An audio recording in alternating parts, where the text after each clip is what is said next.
Le 15 mars, un homme rentre armé avec une caméra dans 2 mosquées qui fait 50 morts. Quel est votre regard?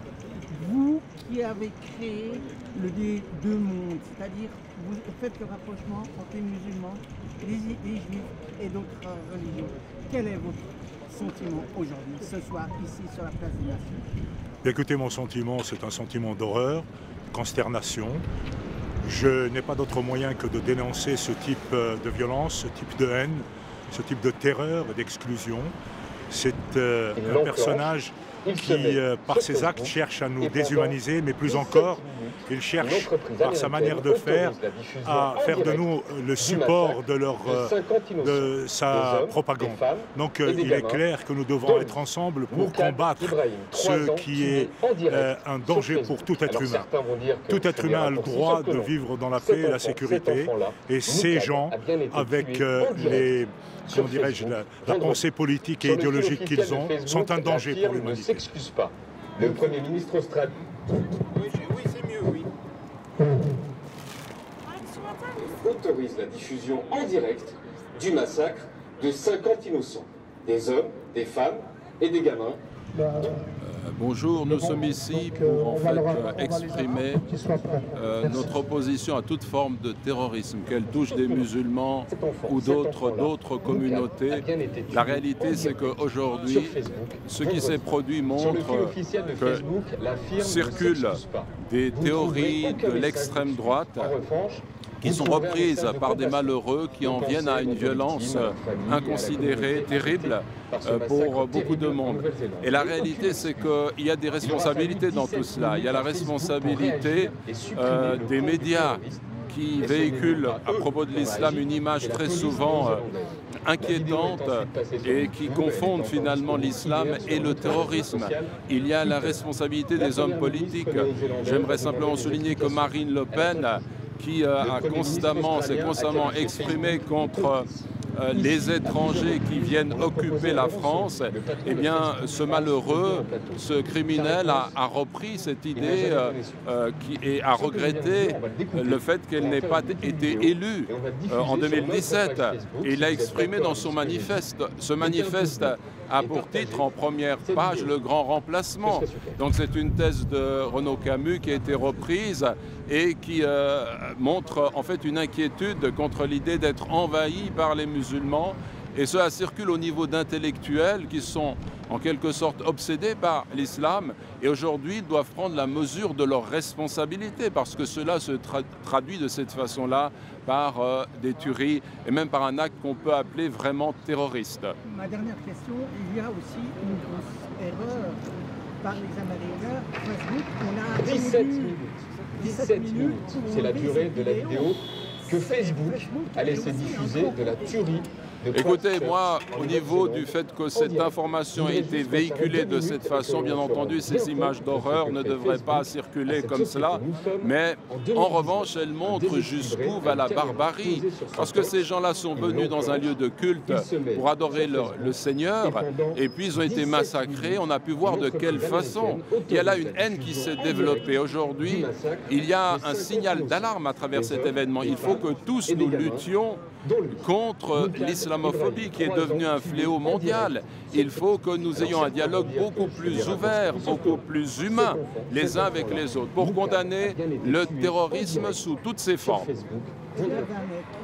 Le 15 mars, Christchurch, Nouvelle-Zélande, 2 mosquées, un homme ouvre le feu dans ces 2 mosquées, résultat 50 morts. Il fait aussi ce massacre. Quelle est votre réaction aujourd'hui, ici sur la place des Nations, cette fameuse place qui attend l'histoire? Une réaction de tristesse, de peine, d'horreur d'abord. Une réaction ensuite de solidarité avec les victimes, avec leurs familles, avec les communautés en question musulmanes en l'occurrence visées, qui aux 4 coins du monde, mais à Genève aussi, se sentent visées, qui sont victimes d'un racisme islamophobe qui est intolérable et qui est devenu trop présent, y compris à Genève, et une froide détermination de ma part de le combattre dans toute la mesure du possible en défendant des valeurs démocratiques des valeurs d'égalité et des valeurs de solidarité. Écoutez, je n'espère pas, bien sûr, mais quand même, la théorie du grand remplacement qui a donné le nom du manifeste qu'a publié, si on ose parler de manifeste, qu'a publié le terroriste criminel qui a massacré ces 50 personnes, est une théorie qui est propagée, y compris à Genève. Vous la trouvez sur dans des blogs de la Tribune de Genève, de gens qui sont en apparence des gens qui participeraient à un débat citoyen normal. Eh bien non, c'est pas normal. Eh bien je crois que nous devons ici aussi, si nous voulons éviter que ce genre de choses arrivent, combattre résolument ces théories islamophobes, combattre le racisme, défendre l'égalité, défendre la démocratie, refuser les politiques impérialistes, guerrières, les politiques anti-immigrés, les politiques xénophobes, qui sont le terreau dans lequel pousse ce genre d'actes criminels. Alors, bien sûr, probablement que ça n'arrivera pas, j'espère que ça n'arrivera pas, mais c'est notre devoir de faire le nécessaire pour l'éviter. واضرب لهم مثلا أصحاب القرية إذ جاءها المرسلون إذ هم مرسلون مهتدون وما لي لا أعبد الذي فطر. Parce que ça, c'est la future Genève internationale. Finalement, je suppose, converti musulman, je ne sais pas, qui s'est posé les questions suivantes. Halte à l'hystérie islamophobe. Abattons les murs de la peur et de la haine et œuvrons pour bâtir des ponts. Ce qu'elle présente là, on représente avant tout nous-mêmes l'islam et que je veux pas qu'on continue à dire qu'on se bat contre la haine ou l'islamophobie, mais qu'on construise une paix, qu'on répande l'amour, qu'on fasse ça main dans la main. Peut-être qu'il faudrait qu'on commence aussi à s'ouvrir un peu plus vers les autres. Peut-être prochain Ramadan, invitez vos voisins qui sont non-croyants, chrétiens, juifs, athées, bouddhistes, quoi que ce soit. Invitez juste vos voisins à venir manger chez vous sans rien attendre à vous tous. Le but, c'est pas de les convertir, c'est juste leur montrer qui on est, ouvrir les portes, montrer qu'on n'a rien à cacher. Peut-être nous aussi, à Noël, faire des gâteaux, leur souhaiter joyeux Noël, ne pas se poser la question, est-ce que ça se fait ou pas de souhaiter joyeux Noël à son voisin qui nous le dit, il le fait avec amour et paix, faisons aussi de même. Et je pense que si on s'ouvre chacun, si on fait le premier pas, eux aussi le feront en retour. Et en fait, c'est même pas eux et nous, c'est nous tous, en fait, main dans la main. C'est soit on apprend à tous s'aimer ensemble, soit, je sais plus qui a invité ça, soit on crèvera tous ensemble, tous chacun dans son coin, en fait. Donc aimons-nous et faisons le premier pas et peut-être que ça aidera. Merci à tous. L'incompréhension totale de ce qui se passe et beaucoup d'interrogations. Je suis en train de me dire où est-ce qu'on va, dans quelle direction, que cherchent à faire certaines personnes, pourquoi il n'y a plus de cohésion sociale, cohésion entre les communautés. Lorsque j'étais enfant, je suis citoyen suisse, je fréquentais aussi bien avec mes amis, nous allions dans les églises, aussi bien dans les synagogues. Et aujourd'hui, il n'y a plus tout ça. Je ne comprends pas. Il y a un grand fossé et on est en train d'instrumentaliser certaines classes de la population, certains intellectuels instrumentalisent l'islam pour, encore une fois, dresser les uns contre les autres. Vous savez, avant toute chose, c'est une question de droit. En islam aussi, c'est une question de droit. Le droit que vous avez aujourd'hui, certains ne l'ont pas. Le droit que j'ai, dans d'autres pays, ne l'ont pas. Et la très grande différence, c'est qu'il y a 2 poids 2 mesures. Et on l'a vu pendant les événements de Charlie Hebdo. On a vu le monde se dresser contre le terrorisme islamique, entre guillemets. Je mets vraiment les guillemets. Et aujourd'hui, on ne voit plus personne. Il y a 2 poids 2 mesures sur cette planète. Et c'est là où je suis en train de me dire, à quoi joue-t-on?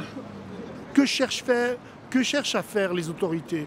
Que cherche à faire M. Macron, Mme Merkel? Quel est le but de tout ça? Et bien sûr, la Palestine est dans nos cœurs. Mais là aussi, c'est une question de droit. C'est des territoires qui sont occupés, qui ont été expoliés. Et au jour d'aujourd'hui, nous demandons le droit à la résistance et le droit au peuple palestinien notamment. Mais pour que ce droit puisse se faire, il faut que, une fois pour toutes, tous les belligérants, tous les acteurs de la région se mettent autour d'une table et discutent vraiment sans hypocrisie et mettent ça en place avec une feuille de route. Et je suis persuadé qu'on arrivera à des solutions. Moi, personnellement, j'en suis persuadé. C'est une question de sincérité. Aujourd'hui, les autorités genevoises, la moindre des choses, c'est de pouvoir protéger les lieux de culte. Au moins envoyer une fois par semaine des forces de sécurité pour protéger les lieux de culte pendant les prières du vendredi. C'est la moindre des choses. Ensuite, que les autorités... c'est vrai, on est parti sur des votations. Mais comment ça a été encore une fois instrumentalisé par certains médias pour arriver à ce résultat-là, cette loi sur la laïcité? Aujourd'hui, cette loi, elle discrimine. Elle doit revoir toute sa façon de penser. Aujourd'hui, nous sommes dans Genève Internationale. Je suis né ici. Donc Genève Internationale, c'est la ville de la fraternité, de la pluralité, du vivre ensemble. Ce n'est pas la ville de l'exclusion. Je ne reconnais pas la ville Genève dans l'exclusion. Et surtout de femmes qui demandent rien de plus à mettre. Et si elles se sentent bien avec leur voile, tant mieux. Si elles se sentent bien en mini-jupe, tant mieux. Moi, pour ma part, je n'ai jamais fait de discrimination à ce niveau-là. Mais je ne comprends pas pourquoi on le fait pour le voir.